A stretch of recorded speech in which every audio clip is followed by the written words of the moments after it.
Bienvenidos y bienvenidas a este podcast de Ser Saludable con Patricia Urrich.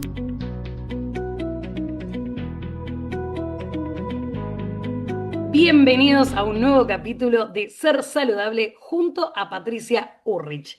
Hoy vamos a hablar de un eje muy polémico: familias y neurodivergencias. ¿Cómo estás, Patricia?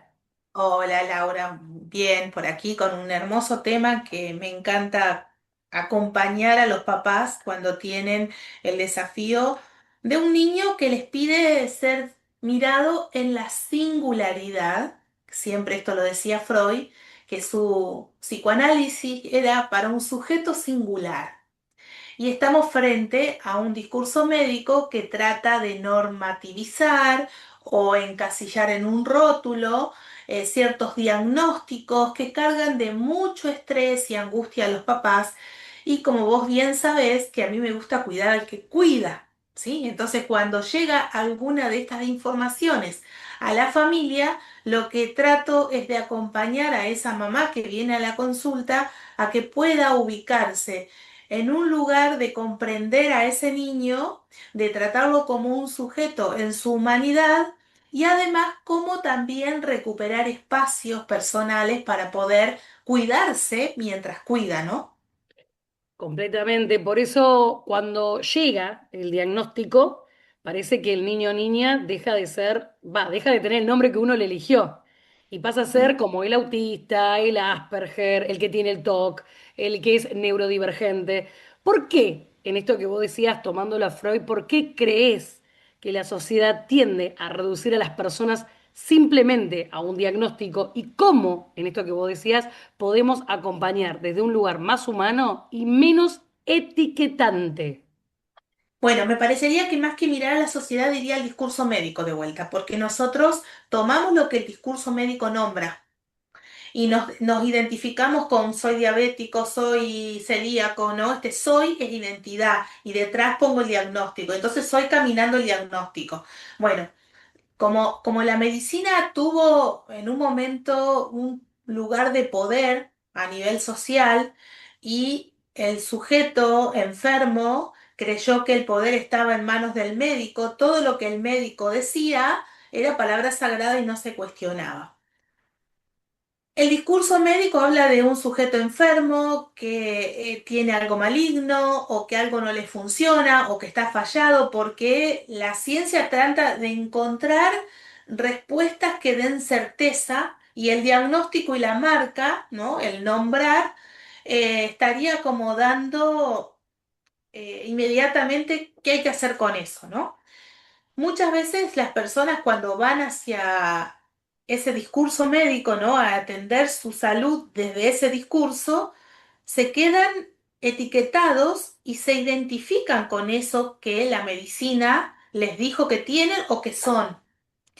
Y a partir de ahí entregan absolutamente todo su poder de cambiar esa historia o eso que está pasando. Cuando Freud, como médico neurólogo, empieza a escuchar una demanda en la sociedad que eran las histéricas de ese momento y que no tenía como una respuesta, eran como las loquitas de ese momento, él tomó esa papa caliente y empezó a encontrar que las mismas histéricas con su discurso le empezaban a traer la causa del problema. Él empezó como a descubrir qué había detrás y pasó de esta clínica de la mirada que tenía la medicina a la clínica de la escucha.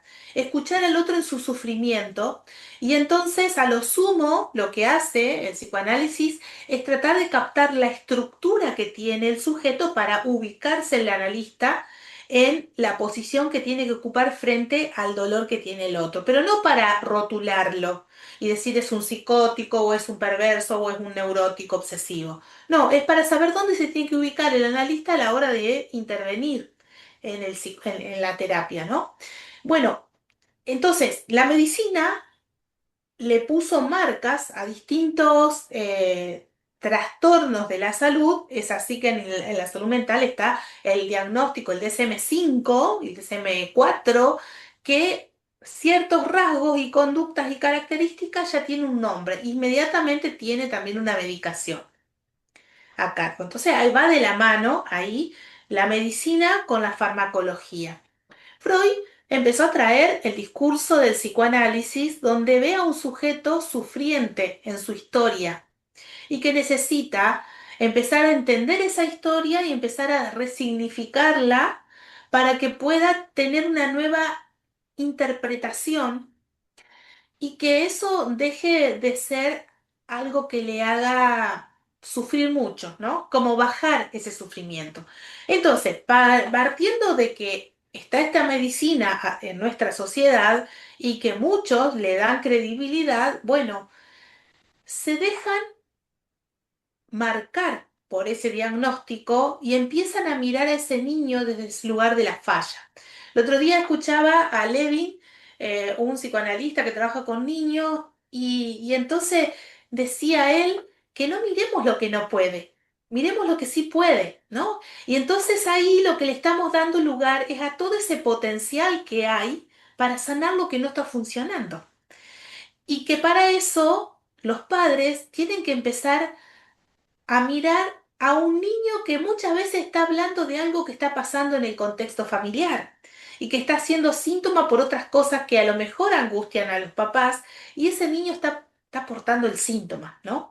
Entonces, cuando uno puede mirar a un sujeto singular, único, irrepetible, sufriente y empieza a tratar de conectar con su dolor, comprenderlo, tratar de encontrar herramientas de comunicación, que esto claramente vos, Laura, lo sabés, ya has pasado por el curso de comunicación, donde hay un cuerpo que habla. Y hay algo que a veces las palabras no terminan de calmar, pero un gran abrazo y una mirada de frente a ese niño lo puede sacar de la crisis. Entonces, cuando me traen los papás la preocupación de este diagnóstico, lo que la acompaño es a cuidar a ese que cuida, a tratar de quitarles preocupaciones o estrés innecesario y a que se lleven herramientas para poder conectar con ese niño de la manera particular que ese niño está necesitando. No como se dice en la escuela, que tiene que funcionar en automático en una cierta edad, porque tendría que estar respondiendo a esta edad para tal cosa. Y hay niños que no es que no tienen inteligencia o capacidad, no la quieren desplegar en las matemáticas quizás, pero sí en el arte. Entonces, bueno, esta escuela estandarizada, ¿qué hace? Todos tienen que responder de la misma manera en una cierta edad o si no está involucionando.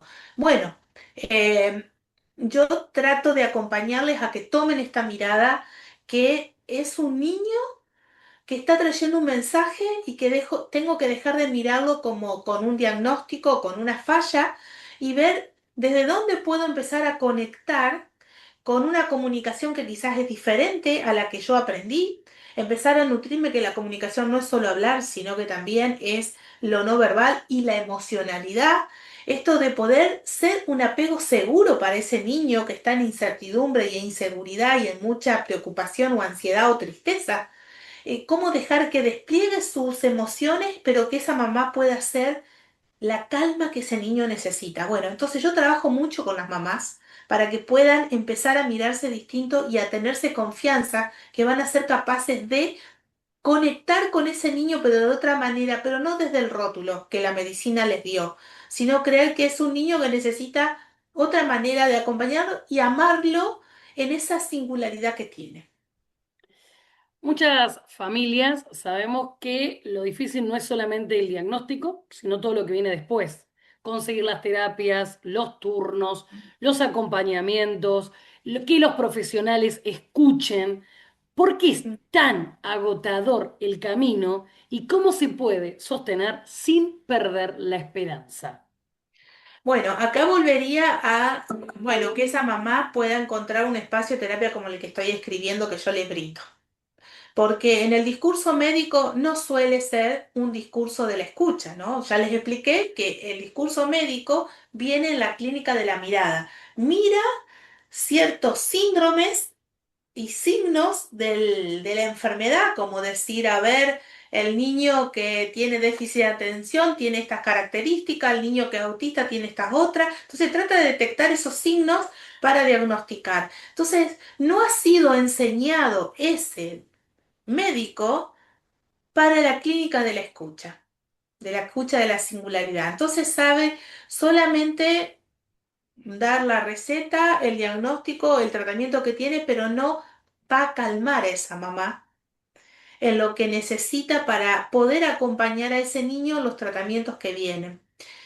La recomendación es que esa mamá tenga una terapia a la par que la que tiene su niño, porque necesita nutrirse de psicoeducación, nutrirse también de herramientas de comunicación y de mucha confianza en sí misma, que lo va a encontrar en su espacio de terapia donde puede soltar sus miedos, para que esos momentos donde quizás la preocupación la abruma o el estrés que le genera los tratamientos con la obra social, que los médicos acá, que el especialista allá, que pueda encontrar un lugar donde suelte eso. Lo ideal sería también que haya un papá bien presente acompañando, porque eso también suma otro estrés cuando la mamá carga con todo eso, porque es madre jefa de hogar o porque hay un padre que está separado de ese hogar y entonces no se involucra de la misma manera. Entonces, con más razón, esa mamá necesita tener un espacio de terapia para tener dónde soltar todas esas cargas y poder encontrar un camino de salida y no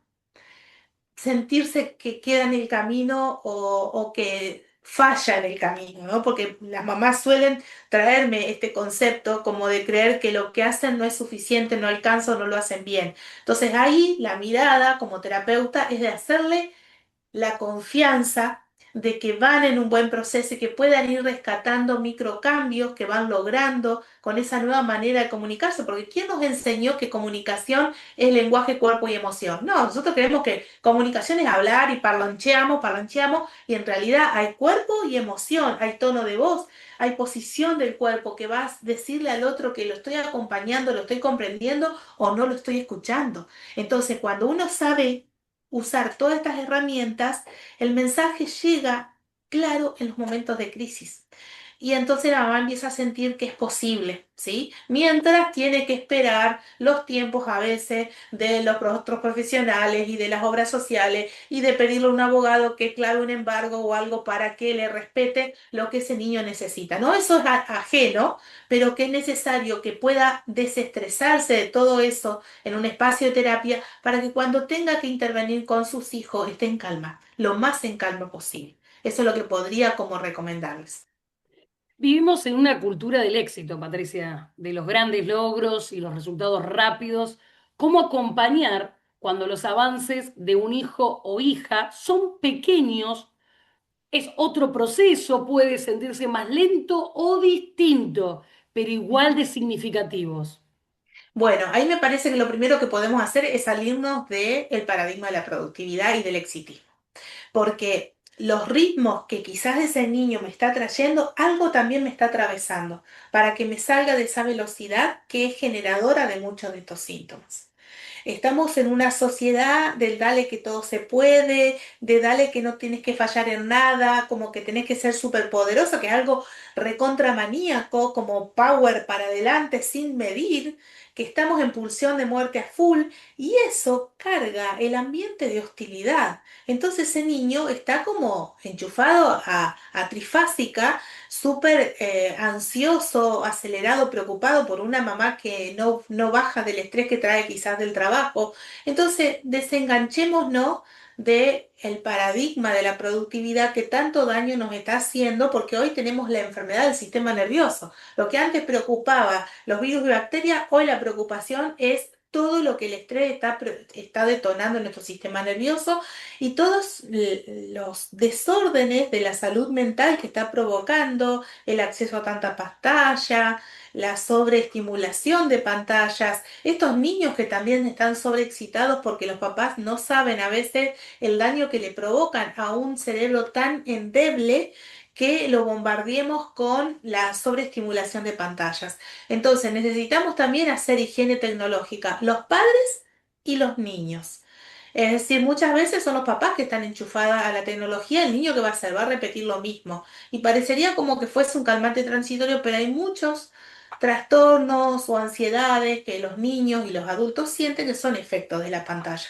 Entonces, desengancharnos de este ritmo alocado nos va a venir bien a todos. Por eso, uno de mis talleres que se llama La amabilidad como recurso o el cerebro a mi favor, les brindo herramientas y les hago revisarse y trabajarse para adentro en cuánto daño nos ha hecho hasta esta psicología de la positividad, que todo se puede, ¿no? La línea del coaching tan ahí que dale que vos podés, que nos lleva a una megalomanía sin límites y en realidad nosotros somos sujetos en falta, que siempre algo nos va a estar como que no lo podemos todo en el momento y es para que nosotros podamos bajarnos de nuestro narcisismo y entender que no todo se puede ahora, no todo tiene que ser para ayer, no todo está como fallado para esa mirada productivista.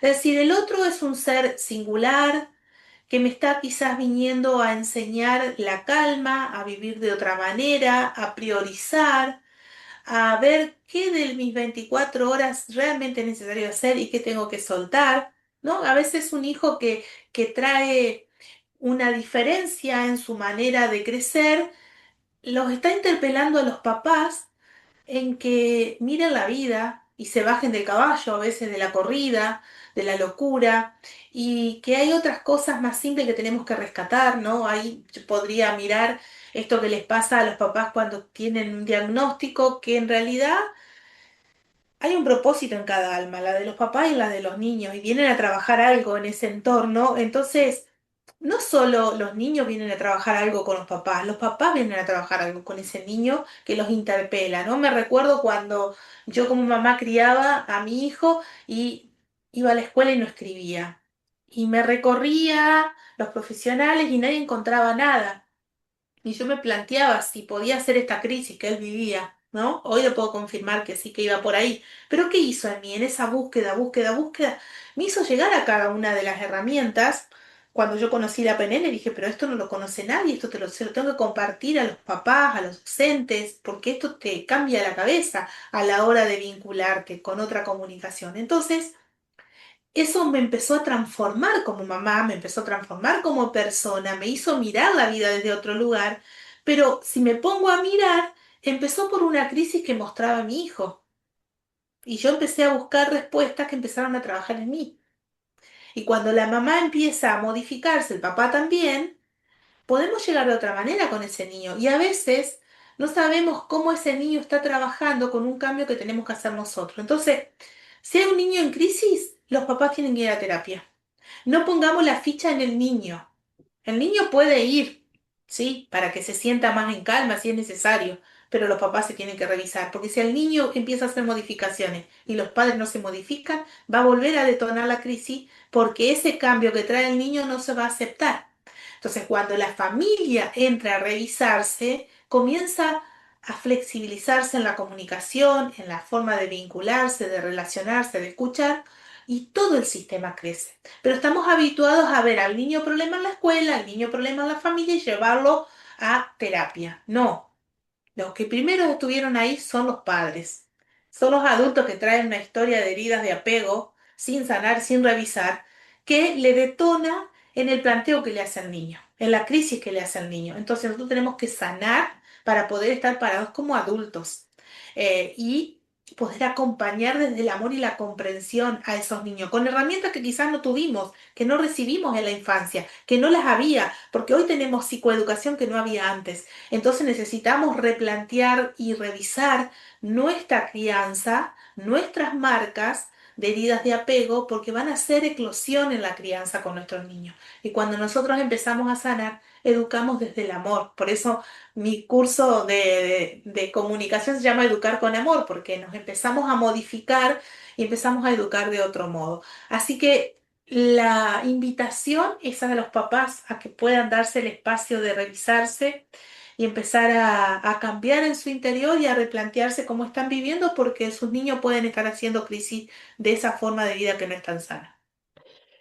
Por la duda, para quienes nos están escuchando, cuando ella dice la PNL es la programación neurolingüística, ¿no? Que es quien Sí. estudia la conexión entre los procesos neurológicos. Nosotros lo vimos en el curso de comunicación, que también los invito para que lo vean en la página, ahí abajo, recuerden de este podcast o de YouTube o de Instagram, está todos los talleres que tiene Patricia y los invito también para que indaguen. Pero bueno, en esto de la neurolingüística es la conexión, ¿no? De los procesos neurológicos, que son los neuro, el lenguaje que es la lingüística y los patrones de comportamientos que nosotros traemos aprendido, que es la programación. Esto que decías vos, ¿no? El hecho de, primero que no nos enseñaron, estamos sobre la marcha, entonces encima, cuando estás sobre la marcha, sos mamá y te viene una dificultad, o sos papá y te viene una dificultad, que lo digo de buena forma, ¿no? La dificultad es un hijo que nos viene a enseñar, ¿no? Esa es la dificultad, porque es algo que nosotros no aprendimos, tenemos que aprender sobre la marcha y es justamente ahí donde viene la aceptación. Y acá viene esta pregunta, Pato, porque más allá que no es mi caso personal, pero sí es cierto que a veces se piensa que el trabajo es solo del niño o la niña, esto que vos decías muy bien, pero lo que descubre en alguna familia, a mí me pasó que lo pude descubrir, es que el proceso también nos transforma a nosotros.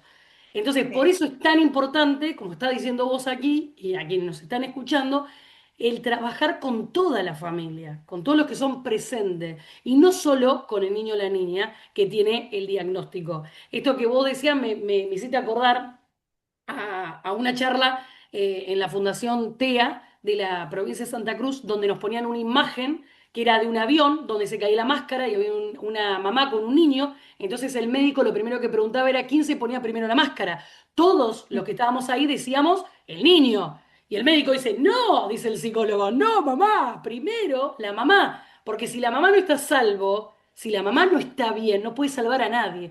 Y a mí fue Ahí como un flash, ¿no? Porque es así, si no estoy bien, no respiro, ¿cómo voy a salvar? Si yo le pongo la máscara al nene, pero yo sigo sin respirar, lo más probable es que me caiga y el nene se queda con una máscara y se queda solo, porque la mamá ya se cayó, se desmayó y en el peor de los casos, vaya a saber qué le pasa.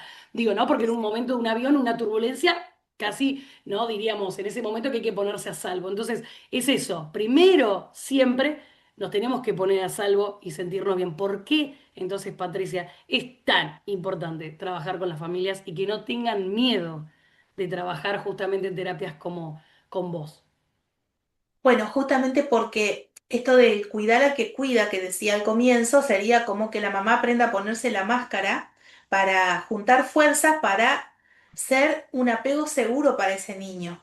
Y es muy importante que los dos padres entiendan que lo que ellos decidan, cómo gestionan las emociones, cómo comprenden a ese niño, cómo le comunican o no, y todas las crisis que se le mueve con relación a la infancia del propio padre y madre, si eso no tiene un lugar para encontrar un orden, se va a acrecentar la crisis en el niño que no es el responsable de la situación. El niño llega a una familia que está constituida o se arma de una manera, pero viene totalmente inocente. Lo que pasa ahí, ese niño lo empieza a exteriorizar en ese inconsciente familiar que empieza a ver un juego de emociones que a veces los papás guardan, que traen de su lugar de trabajo, preocupaciones, cosas que no funcionan en la pareja. Y no es que el niño no se da cuenta, percibe que en el ambiente hay algo. Entonces la terapia familiar lo que hace es trabajar con el movimiento de orden de todos, porque dentro de la terapia sistémica familiar se habla que hay ciclos vitales que tiene la familia que se va modificando y si la familia se va modificando juntos con los ciclos no hay crisis. La crisis aparece es cuando esos papás siguen tratando a un adolescente de 15 como que fuese un niño de 5. Entonces entra a la habitación, le toca las cosas, le cambia de lugar, bueno, invade el territorio de un adolescente, que no es lo mismo ir a entrarle a acomodar la ropita de un nene de 5 años. Entonces, cuando no se modifican los padres en el ciclo vital que van teniendo como pareja y como familia, empieza a haber la crisis. Toda crisis es un llamado de atención a un cambio que tiene que ingresar ahí, a un circuito de comunicación que se tiene que modificar y la familia vuelve a funcionar armónicamente. ¿Por qué? Porque somos procesos constantes de transformación. No es como que pensar que un arroyo va a quedarse quieto, ¿qué va a empezar a pasar? Va a juntar olor, los peces que están ahí se van a morir. Bueno, nosotros también somos un sistema vivo como familia como grupo, que también estamos necesitando un constante movimiento y renovación. Bueno, por ignorancia, quizás en salud mental o en salud emocional, no tenemos en cuenta esto, pero realmente el grupo, tanto en una escuela, un aula, en una empresa o en una familia, lo hacemos humanos que estamos en procesos de cambio permanente y tenemos que readaptar las piezas. Y ahí es donde espacios como la psicología social para trabajar con esos grupos empieza a hacer surgir por dónde poner el orden, porque a veces el cambio que incorporan las familias son parte del mismo problema. No generan un cambio, sino que envician más el problema. Entonces, ¿qué hace un profesional de la salud mental? Ve por dónde va el circuito donde hay que hacer el cambio. Entonces, después los padres pueden llevarse esto para empezar a aplicarlo y que el sistema familiar comience a funcionar diferente. Por eso la terapia sistémica es un integrante, moviliza el cambio y cambian todos. Así que la propuesta es que si hay un síntoma en la familia, se den el lugar los papás para revisar qué tienen que incorporar en la dinámica de la crianza que va a resolver el problema. Y a veces son cosas aplicables, simples, pero que bueno, como uno está atravesado el problema, ve como que no tendría salida. Pero bueno, esa es la tarea de los que estudiamos salud mental, de darle la intervención o la pregunta o la herramienta que no estaban viendo para poder generar ese cambio en el clima familiar y que la crianza sea una educación con amor.